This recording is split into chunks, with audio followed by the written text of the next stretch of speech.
ठीक है, तो अब देख लेते हैं हम फंक्शंस ऑफ प्लेटलेट्स, यानी प्लेटलेट्स जो है आपकी वो कैसे कैसे काम करती है या उसके क्या क्या फंक्शन होते हैं। ठीक है, तो पहला देख लेते हैं क्या है, वैसोकॉन्स्ट्रिक्शन। वैसोकॉन्स्ट्रिक्शन से समझ में क्या आ रहा है, वैसो माने वेसल्स, कॉन्स्ट्रिक्शन माने संकुचन, यानी उसका प्रेशराइज होना। तो जो आपकी प्लेटलेट्स होती हैं वो कैसी हो जाती हैं, बिकम स्टिकी। कैसी? स्टिकी हो जाती हैं आपस में, स्टिकी नेचर की, यानी आपस में चिपकने लगती हैं। और कहां, adhere to the damage blood vessels, यानी कि अगर आपकी ये ब्लड वेसल यहां से डैमेज हो गई है, ठीक है, कब डैमेज होगी, ब्लीडिंग के केस में, ठीक है, चोट लग गई या किसी भी तरीके से, ठीक है। अब ये प्लेटलेट होंगी आपस में कैसी हो जाएंगी, स्टिकी होने लग जाएंगी, चिपचिपी आपस में, ठीक है, चिपकने लग जाएंगी, ठीक है। और कहां आके चिपक जाएंगी, ये अडेयर कर जाएंगी जो आपकी ब्लड वेसल जो है यहां से टूटी हुई है, ठीक है, या जहां से भी रप्चर है, ठीक है। और क्या सिक्रीट करेंगी बेटा, सेरोटोनिन नाम का केमिकल। क्या नाम है, सेरोटोनिन, यानी इसको जो केमिकल नेम है इसका 5 हाइड्रोक्सी ट्रिप्टामिन। ये आप आगे चल के फार्माकोलॉजी में भी बहुत ज्यादा यूज है इसका, सेरोटोनिन का, ठीक है। तो क्या रिलीज करेगी ये, 5-HT या सेरोटोनिन, ठीक है। अब क्या हो रहा है भाई, पहले क्या हुआ, आपकी ब्लड वेसल रप्चर हुई किसी भी कारण से, ठीक। तो उसके बाद क्या हुआ, जो आपकी प्लेटलेट्स थी वो आपस में स्टिकी नेचर की होने लगी, ठीक है। उससे क्या हुआ, वो आपस में एक जगह आके, यहाँ जहां पे भी रप्चर है वहां पे आके अडेयर हो गई, यानी चिपक गई आगे, ठीक है। और क्या किया उन्होंने, एक केमिकल रिलीज किया जो था 5 हाइड्रोक्सी ट्रिप्टामिन या सेरोटोनिन, ठीक है। किसने रिलीज किया, आपका प्लेटलेट्स ने, ठीक है। उसके बाद क्या हुआ, जो आपकी ब्लड वेसल थी वो कैसी होने लगी, कॉन्स्ट्रिक्ट होने लगी, यानी कि सिकुड़ने लगी। अब सिकुड़ने से क्या होगा, वहां ब्लड फ्लो क्या हो जाएगा, कम, क्या हो जाएगा, कम हो जाएगा, ठीक है। और उससे क्या हुआ, दस लोअरिंग द ब्लड फ्लो। भाई ब्लड को रोकना है तो उसका फ्लो कम करना पड़ेगा, ठीक है। तो ब्लड फ्लो कम हो गया। अब एक और थ्रोम्बोक्सिन्स, ठीक है, ये एक और केमिकल है, दोनों साथ में काम करेंगे। तो ये क्या करेगा, कहां से रिलीज हुआ, डैमेज्ड वेसल।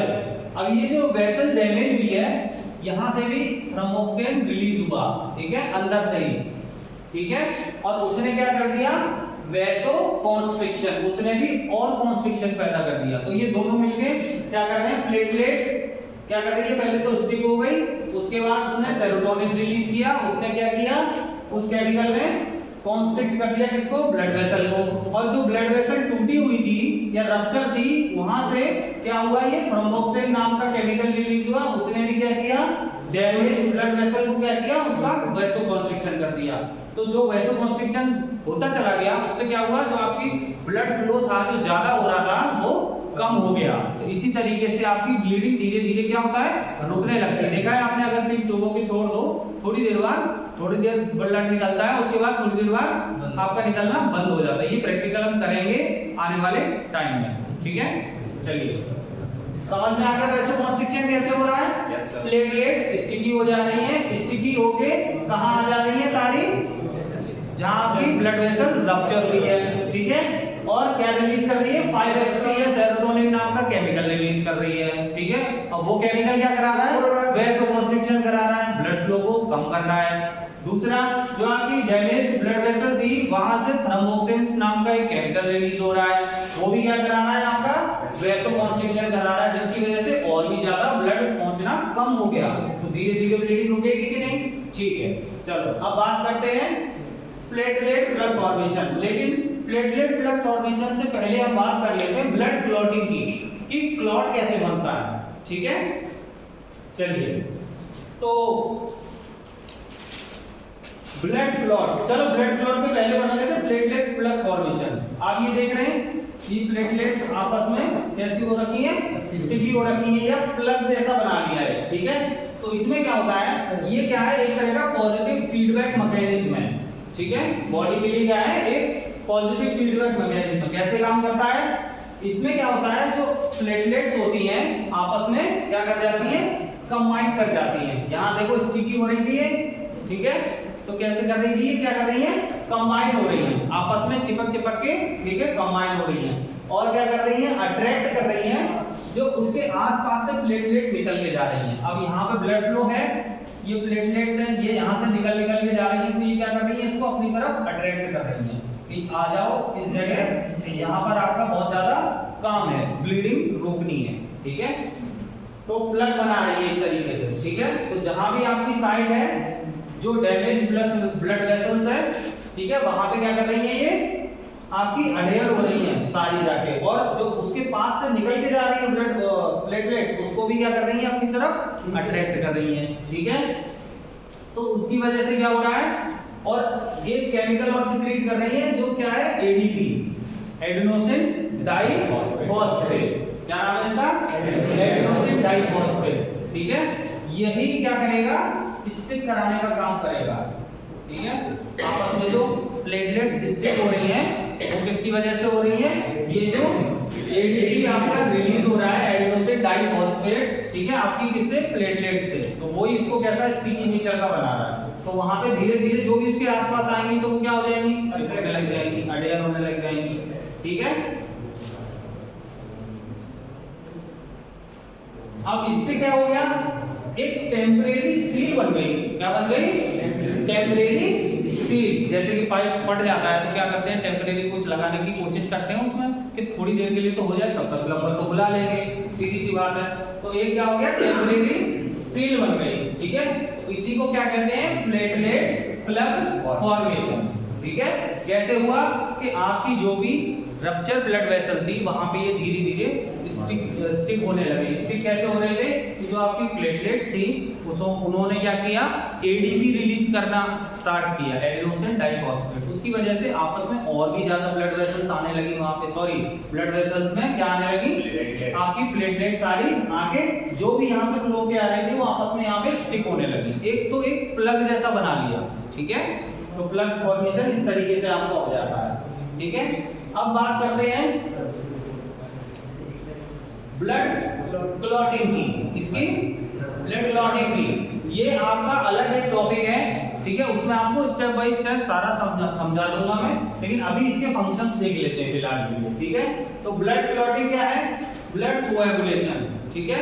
क्लॉट बन जाता है ना जो आपके, ठीक है, जो आप छुटा देते हो बाद में, ठीक है। Blood clot is an insoluble thread like mesh. Blood जो होता है, ब्लड क्लॉट क्या होता है, इनसॉल्युबल यानी घुलनशील नहीं होता है, ठीक है। इनसॉल्युबल होता है, थ्रेड लाइक मैश, ठीक है। कैसा होता है, छोटे छोटे धागे होते हैं, कैसे धागे, एक छन्नी की तरह, मैश की तरह बन जाते हैं। इस तरीके से देखो, इस तरीके से यूं, इस तरीके से बन जाते हैं यूं। आपको नहीं दिखाई देगा, जब आप माइक्रोस्कोप में देखोगे ना तो इस तरह का आपको एक मैश जैसा दिखाई देगा, जो आपका खून जम जाता है ऊपर क्लॉट, ठीक है। तो वो थ्रेड लाइक मैश होता है। किसका होता है बेटा, फाइब्रिन नाम का, ठीक है। फाइब्रिन नाम का एक केमिकल होता है, ठीक है। तो ये क्यों बनता है, ताकि आपका जो ब्लड सेल्स हैं वो बाहर ना जा सके, क्या ना जा सके, बाहर ना जा सके, इसलिए क्लॉट बनना क्या होता है, जरूरी होता है, ठीक है। कैसे बनता है, तो पहला स्टेप जो होता है इसका, प्रोथ्रोम्बिन, ये रहा प्रोथ्रोम्बिन नाम का एक, हाँ ये क्या होती है, प्लाज्मा प्रोटीन, ये एक्टिवेट करती है इसको, थ्रोम्बिन को, ठीक है।